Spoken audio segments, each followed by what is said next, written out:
Hi guys, my name is Crystal.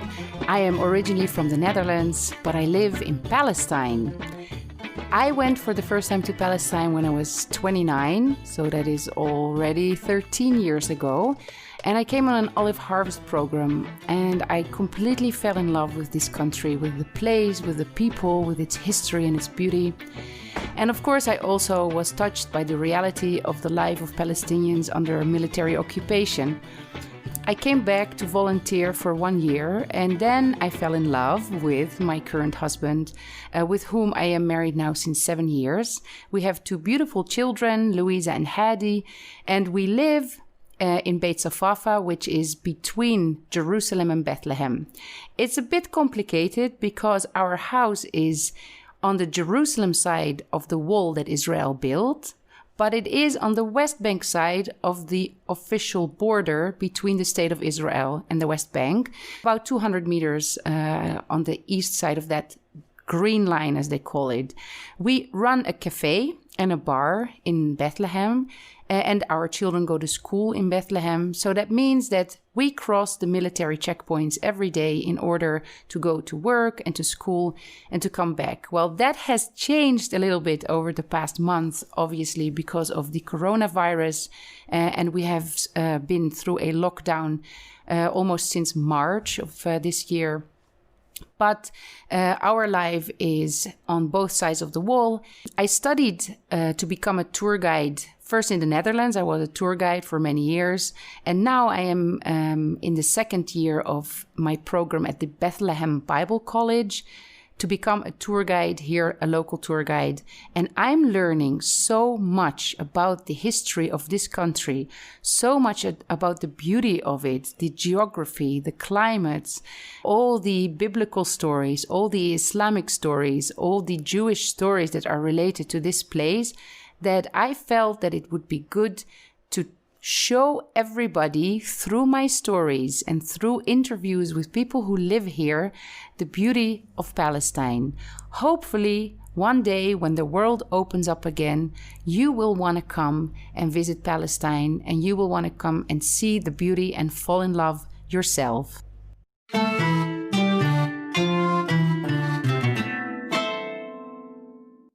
Hi everyone, my name is Zaid Hilal and I am from Bethlehem, Palestine. I work as a musician and as a teacher in Edward Said Conservatory. I have studied music, singing, Arabic singing in Birzeit University, and now I am doing music, independent music. We'll talk today about Abu Samra with my colleague Vivien Sansour, and I hope you like the podcast.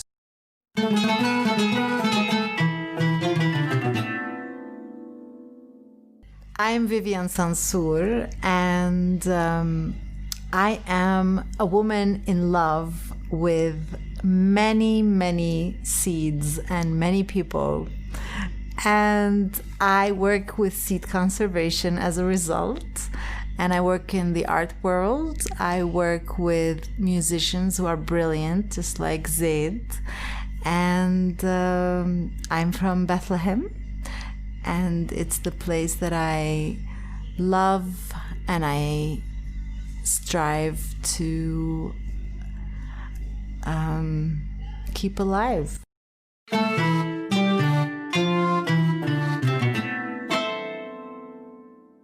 I invited 2 very wonderful people that I've met over the past years.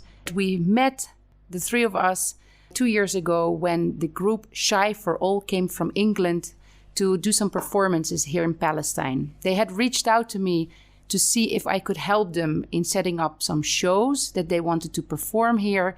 And they were really interested in learning some Arabic music, in playing with local Palestinian musicians. And since my husband has a bar and he has a good connection with the local musicians, we came up with a plan. They traveled around, they gave several shows, and then we also met a lot of the musicians here.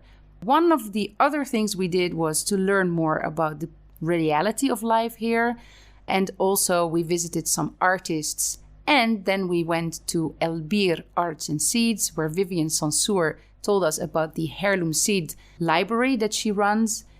And as we were there, the musicians started to improvise because they do storytelling and music. So they thought, here's a beautiful story. And we have musicians who can do beautiful music. And that turned out, after all, to become a beautiful song produced by Zaid Hilal. So on the show today, Vivien Sansour and Zaid Hilal. Do you guys remember when was the first time that the three of us sat together? Maybe that should be part of the podcast, I may say. Oh, are we recording? I didn't know that. I'm sorry. So, just wanted to make it casual that you will not become nervous. Okay, yeah. Okay, sorry. So, does anyone remember that when we last met each other, the three of us?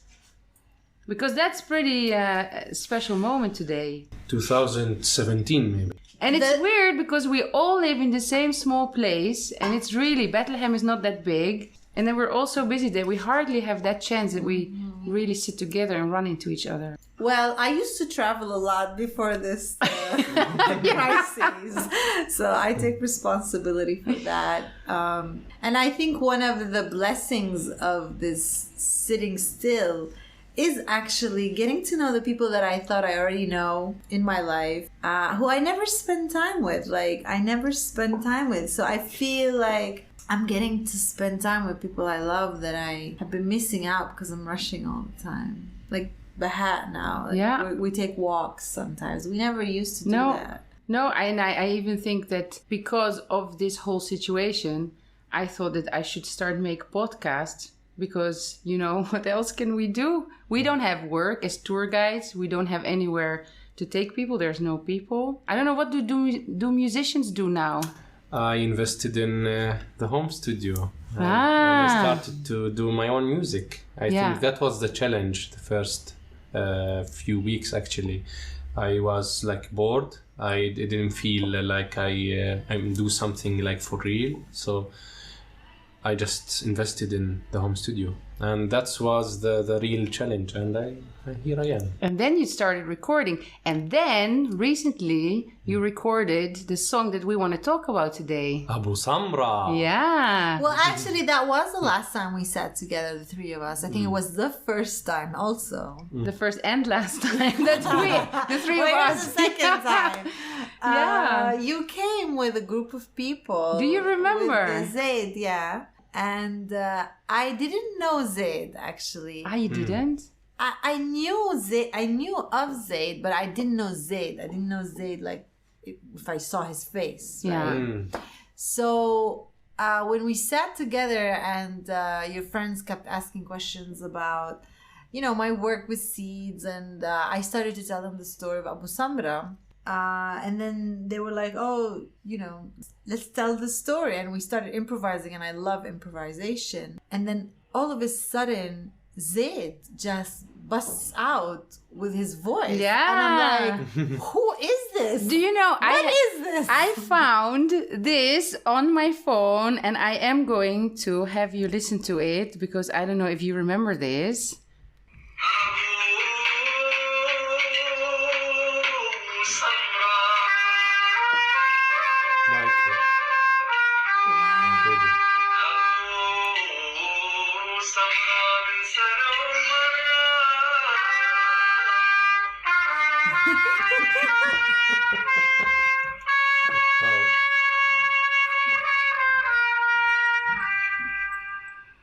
So let me go back to the beginning, because it was about 2 years ago in April that the British group Shy for All came to Palestine. Yes. And they emailed me because somebody that knew me told them, well, if you go to Palestine, you should connect with Crystal because her husband has a bar and maybe she can help you set up some gigs. And then they said, well, we want to perform some shows, but in the same time, we want to learn. We want to exchange, we want to learn Arabic music, and we want to learn more about Palestine. So I said, okay, the part of learning about Palestine, I can help them with, but music, I don't really know. So I asked my husband, who is the most reliable musician you know that I can ask to be helpful? And he told me, you have to ask Zaid. Remember? Yes. And we sat together and we planned the whole thing. And then right before they were coming, you remembered that you had to go abroad. Did you remember that? Yes, that was so. I felt so shy. But in the end, you did spend several days with us. And they came and they did shows. They performed a show that they made about the Balfour Declaration and about how the British were actually responsible for giving away Palestine to the Zionist movement. And in the same time, they wanted to learn about music and they wanted to learn about the land. And that's how we ended up going to your place, the Heirloom Seed Library. But you were still downtown in Beit Sahur at the time at the, what was it called? Elbir Arts and Seeds. Arts and Seeds. Which yeah, what was that? It still exists, even though we called it Elbir because the location in Beit Sahur, when we rented it, it was right next to a well. And, you know, in Arabic, Elbir, it means the well. And I love St. Mary, and it's actually St. Mary's well. So I was really fascinated by this. I'm fascinated by also the power of water to create culture. And so it was really magical for me when I discovered that we are on top of a well and St. Mary's well of all wells. And so since I am obsessed with seeds and I love imagination, and I started this project with Ayed, who has been my partner in this work, we decided to call it Elbir Arts and Seeds, and I love this combination. Because he's an artist, right? He is a painter, So we started this studio space that has both art and seeds. And it still lives on, even though we've moved from Beit Sahur and we're in Batir. I understand now that the work sort of doesn't have to be committed to a location, but the arts live in the fields. They live in the stories we tell. They live in music like the music Zaid created. The seeds inspire us. They are living beings living with us. And we're what is it that you say, I'm so obsessed with seeds? I don't think I'm obsessed with seeds. I think I'm obsessed. Well, I am obsessed a little bit. But that's maybe because I know. I mean, I think I'm obsessed with magic. And seeds provide this magic because they are this thing that is very alive, but kind of fools you into thinking they are dead and dry.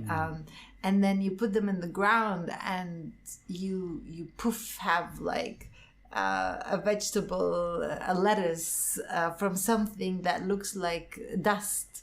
And all of a sudden this little, like if you've seen seeds of lettuce, they're very, very small. They're almost like dust particles. And you put it in the ground and all of a sudden you're crunching on a green leaf and it's becoming part of your life. But so is the sun rays. They're also becoming part of your body and part of your mind.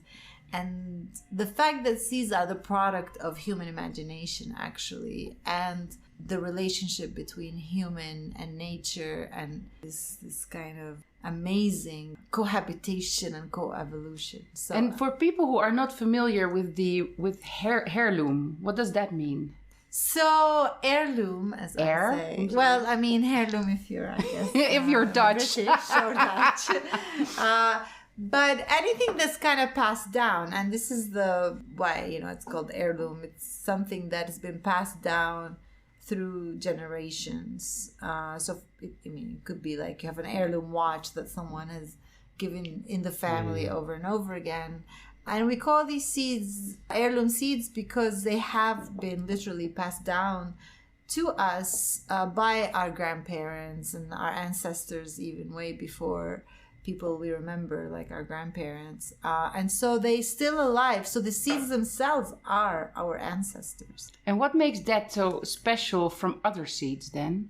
Well, it's special because obviously they were developed through quite a rigorous process. So these seeds didn't just appear. Domesticated seeds that we basically eat their crops today were many of them, most of them have been something in the wild that farmers who are both artists and scientists who apply imagination and observation have like decided that they're going to not have like collectively, but somebody dare to imagine that some wild grass would someday become a wheat. It was something wild, and then they kept selecting, and through this long process of selection, we have the wheat of today, and we know that it works. So a seed doesn't exist on its own. A seed exists within a culture, within a system. Why did our grandparents decide they want this wheat, not another wheat? Yeah. Maybe this wheat makes better bread. Maybe this wheat makes better feed for the animals. There are many reasons, and that's why seed diversity is very important, because the different varieties were developed for different reasons. And so these seeds are very important because they offer us, first of all, they have worked for thousands of years, and we know they work. Second, they can reproduce themselves. So when you have an heirloom seed, if you take seed from the crop, that next year you're going to have the same crop. Yeah. So you're kind of guaranteed that the same characteristics you want are still there. So you're not getting some other flavor or other looking thing. And thirdly, they are very disease resistant. They have been developed for this microclimate, and so they as farmers say, they know the soil. And this is also really important, even though like I love the poetics of it, like the farmers say this seed knows the soil. It also means that this seed has over the years co-evolved with this soil, and so that's really important to understand. Like for me, like in Arabic, we have the concept of al-ishra, which is cohabitation of sort. But we say like if you shared bread with someone, that you have ishra, and you need to honor that. Oh. Which means that you've shared something very precious together, and you need to honor this relationship. And I feel like this relationship between seed and soil is really, really precious for our grandparents. It should be precious for us, so we should take care of our soil the way we take care of our seed, because the seed doesn't exist on its own by itself. So yeah, these seed varieties are important for many reasons, and obviously a very important reason, which is why we're here sitting with Zaid, is that they offer us the opportunity to know who we are. Yeah, because I remember that when we came into the seed library, and we were sitting with the British musicians, and you were telling us about the importance of heirloom seeds, and then we kind of wanted an example, and you picked up from the table this one wheat, and you looked at it as if you were in love with it. She was flirting with it. I got this from Vivian, and I wanted this to be in the song as well, to flirt with Abu Samra. Abu Samra yabu ayun al-kahla. Abu Samra, who has beautiful kuhul eyes. Yeah, I remember that. I looked at Vivian and I was like, what's going on here? I remember this so and then I didn't realize that. Because I think then you inspired everyone in making that improvisation, and then definitely inspired Zaid for making the song. So now I think all the listeners are very interested to know about this wheat, because we're talking about a wheat. You call it wheat, right, in English? And I remember that it had these sort of hairs, and the hairs were a little bit darkish. Yes. And that was what made it... Ooh, look in your eyes, yeah, Vivian. She started already to think about Abu Samra. And Samra in Arabic would be black or dark, right? Yeah. So the Abu, we say it means father. So the father of black, which is sort of a nice way to say you are dark. Well, we have a very rich poetic tradition in Arabic about, people with, whether it's dark eyes, dark hair, dark complexion. And actually, it's always been honored as something of beauty to celebrate. And sadly, as sadly, as colonization, took root in our minds as well as on our lands, we started to think that dark isn't as beautiful. And so the reason I fell madly in love with Abu Samra is that people still call this sweet Abu Samra. And when you say Abu Samra to someone, it's a way to flirt with them, to say, hey, dark and handsome. And so when people said that, I was thinking very much about, this dark and handsome. And then when people also were talking about it, I would ask about it. They would always refer to it as a love. They didn't say the word love all the time, but, there was this longing. There was this, which is reflected very well in Zaid's song, because I think Zaid captured very much the story. So you would speak to farmers, older people, about this type of wheat, and they would remember it, but they wouldn't have it anymore. Yeah, most people didn't grow it anymore. They though remembered it really well, especially like older folks. And some women I was talking to were like, I remember making bread with the flour of Abu Samra, the wheat, and talking about how delicious it was and how nice it was to knead. And then people from the village would come, for example, where I was in Al-Shawawari, and would say things like, oh my God, are you talking about Abu Samra? And that's really the first time I really felt like, wow, we're talking about a person. and it really got me to think about like seeds as beings also. And they are. We are seeds in the end. Like I am. We are all a product of of seeds, of seed and of love. Well, hopefully of love, but like definitely of desire.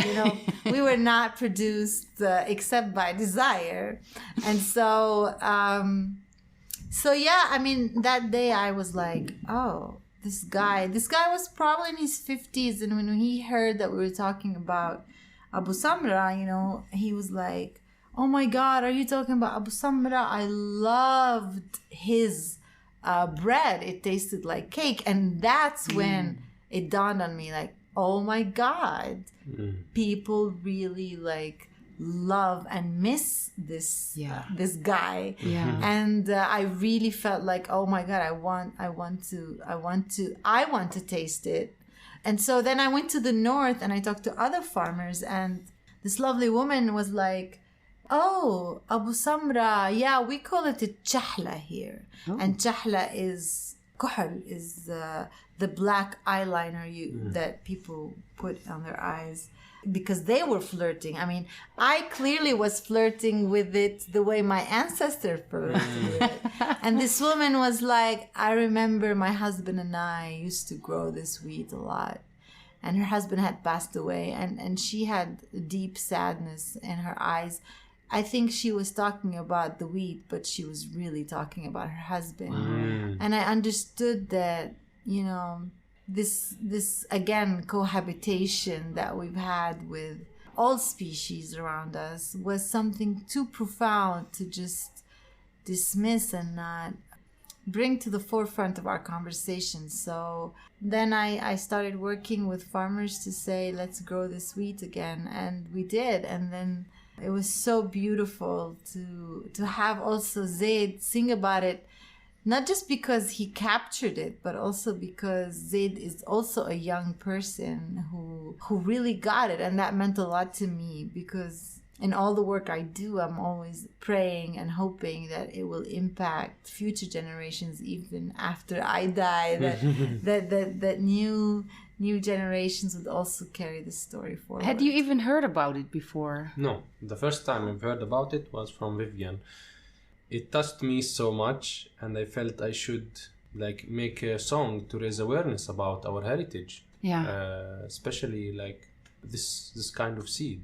It is so important, because I have asked many friends of mine, they don't know about it. No. It's such a shame, but doing a song like this is really important, I think. It raised a lot of awareness. Yeah, because why would you think that it's so important for people to know about crops? Okay, we go to the supermarket, we buy our bread. Because it's like it defines our identity, because it's Palestinians famous to be as like growing in our lands, and as we have like heritage music, we have heritage what do you say, Seeds. Yeah. Heritage seeds. So yes, it should be diversity, diverse. Our heritage should be so diverse. So I know there is, when people are researching the stories behind nature, the heritage in nature, there's a word for it, ethnobotany or something, right? So I think you're now inventing something, ethnobotany music, where you explain. Botanical music. Yeah, so after we met, we had that one session where we did a small improvisation, and then you went home, and at some point, how did that continue? I remember exactly after 2 days, I was like continually like thinking about the song, how should I phrase it, how it should feel. I asked a friend of mine, he's called Elias Jirius, and I've called him and told him about the seed, and if he has any ideas, and he wrote the chorus. يا أبو سمرة يا أبو عيون الكحلة غيابك والله معذبنا أيام الماضي وستي وخبزاتها اللي ما في من أحلى, which means Abu Samra, that has the dark eyes, feel sad that you're far away. We wish if the old days will come again when my grandma used to bake delicious bread for us. And then I liked this phrase, and I started to hum the melody. And then I called my sister, Hind, come, I have the chorus now. And I remember I recorded in a beautiful place where there is an echo. And she listened to it and she felt connected directly to it. And I told her, I need your help now. I feel something will merge now, like will happen. Then I wrote with her the first verse and the second verse that says, إذا الأمل محجوب والشمس بتموت والطير سجين حزين أبو سمرة فينا موجود, which means if hope is invisible and the sun is dying and the bird is in prison, still Abu Samra will exist in us. And also we wrote, if the child is hungry and evil rules, words become gunpowder, still Abu Samra will exist in us. So no matter what happens, no matter what bad things will happen to us, I think Abu Samra should exist in us by defining our identity and defining life in us. And we should make this living every day to remember our heritage of seeds. That's beautiful. I think we should listen to the song. Sing it now. Yalla. أبو سمرة يا أبو عيون الكحلة غيابك والله معذبنا أيام الماضي وستي وخبزاتها اللي ما فيه الأمل محجوب والشمس بتموت والطير سجين حزين أبو سمرة فينا موجود. إذا الطفل بجوع والشر بسود والحكي صار بارود أبو سمرة فينا موجود. إذا الأمل محجوب والشمس بتموت والطير سجين حزين أبو سمرة فينا موجود. إذا الطفل بجوع والشر. Thank you very much, Vivian and Zaid, for being here, for talking to us, and for sharing your beautiful stories and your beautiful music. If you want to learn more about the Heirloom Seed Library, you can Google Palestine Heirloom Seed Library and Vivien Sansour, Sansour. For the music of Zaid Hilal, you can find him on SoundCloud. He's on Facebook, Zaid Hilal. I want to thank you for listening, and I hope that you will listen to the next episode of my podcast that will be up by next week. Have a great day.